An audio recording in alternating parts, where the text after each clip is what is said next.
Yeah, well, the corporatocracy runs our government. There's no question about it. That's why I was saying that getting rid of George Bush isn't going to solve the long-term problem. It could solve some short-term problems. It's a good idea, but we must change the corporatocracy because they control our government more than any other. And yes, PUCA is a good example, getting rid of that. So many things, getting rid of Medicare, trying to get rid of Medicare and Social Security and all the things they're doing to undermine us. In fact, a lot of economic hitman techniques that have been very successful overseas are now being brought home to work against us here in this country. Our middle class is on the decline just as it is in so many other places. So yes, the corporatocracy runs this country, make no doubt about it, have no doubt about it.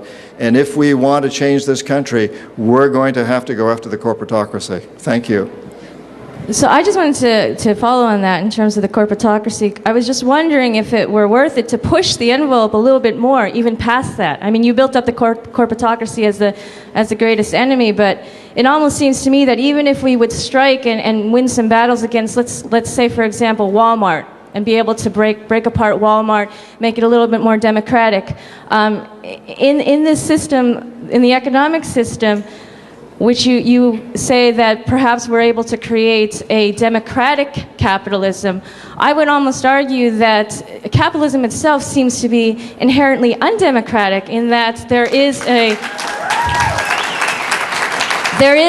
fundamental concentration of wealth in the hands of a few. And that even if we would knock down the 6 or 7 or 10 major corporations, others would take its place because that's how capitalism runs in terms of putting profit before people. Corporations are legally required to put profit before people and to make a profit. And so my question really is that why would we, instead of battling individual corporations, because it's not the human beings in the corporations, it's the system of capitalism itself that is inherently unjust and unequal. And so instead of demoralizing ourselves and keep pushing individual corporations, why don't we change the system itself? We created it. I think we have the power to change the system to be humane and just and fair. So that's well, first of all, there is nothing. There is no such law. There's no law that says corporations have to make a profit. There's no law that says they have to maximize it. If there were, the chief executive officers would not be able to pay themselves 300 or 400 times more than their average employees because that's not maximizing profits. And whenever people like Rainforest Action Network or Amnesty International or others go after corporations, they change their policies. There is a conception in this country that legally corporations are bound to maximize profits. There is no such law.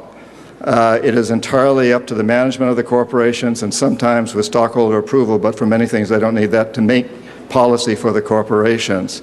I have studied capitalism all my life. I see everything in it that's inherently democratic, but it's not being employed that way. If you take the basics of capitalism, it can be a very, very democratic institution. It has not been done that way. And from a very practical standpoint, I don't see us overthrowing capitalism. I don't see the corporations as our enemies, as this young woman portrayed them. That's what I'm trying to say, is even the people within the corporations desperately want to see change. Most of them want to see a better world. There may be pathological personalities running our corporations, but they're few and far between, probably something sort of similar to the percentage in our population as a whole. Most CEOs, and I've known a lot of them, want a better world. So I think our best shot is not to think that we can overthrow the whole system, but to think that we can reform the system and change the system. Would you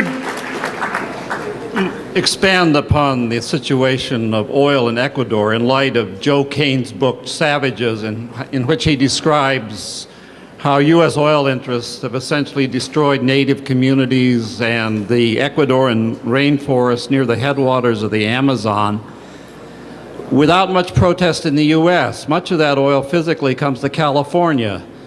Californians are much more concerned about drilling off the shore of California than they are about the destruction of the ecosystem in Ecuador. And that's not corporations that are protesting offshore drilling of California. That's mainstream Californians. And also, in light of peak oil, do you believe that peak oil is an oil company conspiracy? It's a lot of questions. Joe Kane wrote about the Guarani in Ecuador, and I'm very familiar with the Guarani. I've worked a lot with the Shuar, who are their neighbors. That's where I have some godchildren. And yes, the oil companies have destroyed the Guarani culture, in essence, as well as all those lands in that area. And I've seen it done since I lived there in 68, starting in 68. I've seen it happen over these last 40 years or so. It's been terrible. And you're absolutely right. You know, the California Bee a few years ago had a huge supplement in the newspaper that said, it basically made the point that California was destroying, were the worst environmentalists on the planet, but they just didn't shit in their own backyard, basically. You know, they did it in everybody else's and destroyed everybody else's rainforests and so on, rather than polluting themselves to get their oil. And that could basically be said pretty much for this entire country to a very large degree. We need to change that. You know, I personally think if we're going to consume all this oil, we ought to be polluting our own soils first, if that's what it takes. And you know, I hate to say that in a way, but the other side of that is when we drill for oil here, despite all the terrible tragedies that happen in Alaska and elsewhere, we do take a lot more precautions than we do when we do it in other countries. And I can't remember the rest of your question. Do you believe that peak oil. That peak oil is an oil company conspiracy? Peak oil it's not only an oil company conspiracy. It's sort of it's a misconception in economics. Peak oil, any kind of a calculation like that is based on assumptions. The old peak oil assumption was based on, I think, $30 or $40 a barrel, and under that assumption, the analysis was pretty accurate. But today, oil is priced at over $70 a barrel. So the old peak oil conclusions are totally off the wall. Chavez tells us that at over $50 a barrel, and today we're over 70, that using the sands from the Orinoco area of Venezuela, Venezuela has more oil than the Middle East. And he says he bases that on our own DOE estimates of what's there. So peak oil, our measurements of that whole theory of peak oil and when it comes to an end is dependent on what price of oil you put. As you increase the price of oil, you increase the places you can get it from. Oil is in everything. You could get it out of this podium if you could pay enough money to do that. You could wring oil out of this. So the whole idea of peak oil and the decline, and the oil companies certainly are using that today with these old numbers that are around $30 or $40 a barrel, which are irrelevant, saying we're running out of it, you got to be careful and da-da-da-da-da.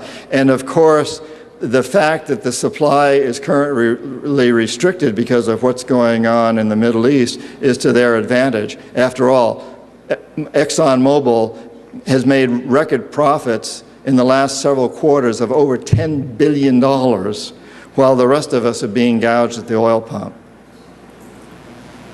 Thanks. What's realistic? What can we really do to take on these corporations when the deep disease is fascism? Okay. What we do know is that we have been extremely successful. We have some amazingly good models in this country right now of ways to rein in corporations and get them to change radically. And a lot of that's going to be in my next book. Amnesty International has done it. Move On has done it. Pachamama Alliance down in San Francisco has done it. Rainforest Action Network has done it. But they've not gone after the basic premise of what the corporation's main goals are. But we can do that too. What we have to do is talk, speak loudly. There's all kinds of tactics that are used. For example, one of the ways Rainforest Action Network went after Home Depot. And Home Depot wouldn't talk to them, gave them a cold shoulder, just wouldn't negotiate with them. So Rainforest Action Network had demonstrators out around the buildings, and they hung banners and did things. And then one of the employees of Home Depot gave Rainforest Action Network the code to their PA systems, and as a good global a good globalization organization, they had one code for all their stores across the world. And so on one day, 162 Rainforest Action Network volunteers went into 162 stores and switched on with the code, the PA system, and they said something like this: "Listen up, shoppers. There's a really good deal on rainforest products on aisle 10. Watch your step because there may be blood on the floor. But get down to aisle 10 right now and buy these rainforest woods and know that in the process you're going to be killing a lot of indigenous people and destroying a lot of trees that may have cancer curing drugs in them. But please step up and go right down to aisle 10 now. Watch the blood on the floor." And they didn't hurt anybody. They didn't stop any shoppers. They didn't have pickets outside. But the phones rang off the hook at the headquarters in Atlanta that day. And after that, Home Depot negotiated with them and implemented a whole new set of policies. And today is not using anything that's made with rainforest or old growth trees. It worked. And there's a lot of techniques. When they went after Citicorp wouldn't talk with them either. And the president of Citicorp, the CEO, was in London for a huge meeting with big investors in London. He got up in the morning to have breakfast. They delivered him the London Times, and the back page had a full-page ad with his picture and George Bush's and the president of the World Bank, the three of them there on the back cover, and it said, "Wanted." For destroying the future of our children. And after that, the same CEO had given $100 million to his alma mater, Columbia University. When he went there to speak, to accept the money, Rainforest Action Network had banners all over the place and protesters. Citicorp negotiated, and they changed their policies. There's many things we can do, and we've got to understand that the men and women who run these organizations are humans like us. They're vulnerable. They hurt. When they see something like that in the newspaper and they know their kids are looking at it, it hurts. And they will come around. They're people like us. We can bring them around. We can use fancy words like fascism, and I agree with you, and we can use all these words, the left, the right, and so on, but beneath all that is just a human being. And these human beings are vulnerable. One more. Is there something beyond corporations that's maybe a bigger evil? And that would be nations or groups of people that use corporations for militarism, racism, materialism. In other words, can we take a jump further from just the corporations to philosophies of chosen people or we're better than you, or racism and stuff like that is happening in the world today? I think the corporations use all those philosophies. My experience, and I can only speak from experience, I'm not a theorist, I'm not an academician, I don't consider myself an intellectual at all. I only speak from experience. And my experience is that the corporations are running this. And I don't call them evil. I've been very clear on that. And the men and women who run them are not evil people. I've never met an evil CEO personally. There may be some out there, but I haven't met them. They're working under a false assumption. They're working on the assumption, and there's a young lady here earlier tonight that says it's the law in this land, which it isn't, but a lot of people believe it is, that they should maximize the return for a few of them. That they should be, and we've made greed a policy. It's taught in our business schools. But we need to change that. It's not an evil, it's a false assumption, and it's something we've all bought into. And every time we go to Walmart or one of these stores that has slaves in China and elsewhere in the world, we're buying into that premise. And every time we honor a man who makes a career by being on television saying, "You're fired," every time, our heroes fly in private jets, we're honoring that. And it's a system, it's a philosophy in a way that we've bought into. We need to change that. And yes, they use the religious arguments, they use all of these arguments to promote these things.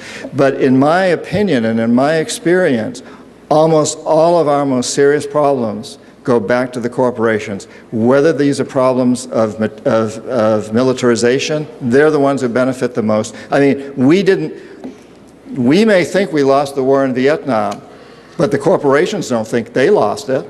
And the same in Iraq. And the same in Iraq. We're losing a lot of men and women there, but Bechtel and Halliburton and everybody else, and Lockheed Martin and all the others, are getting very, very wealthy in this process. General Electric, all of them, are getting very, very wealthy. They don't see this as a lost war. This is a victory for them.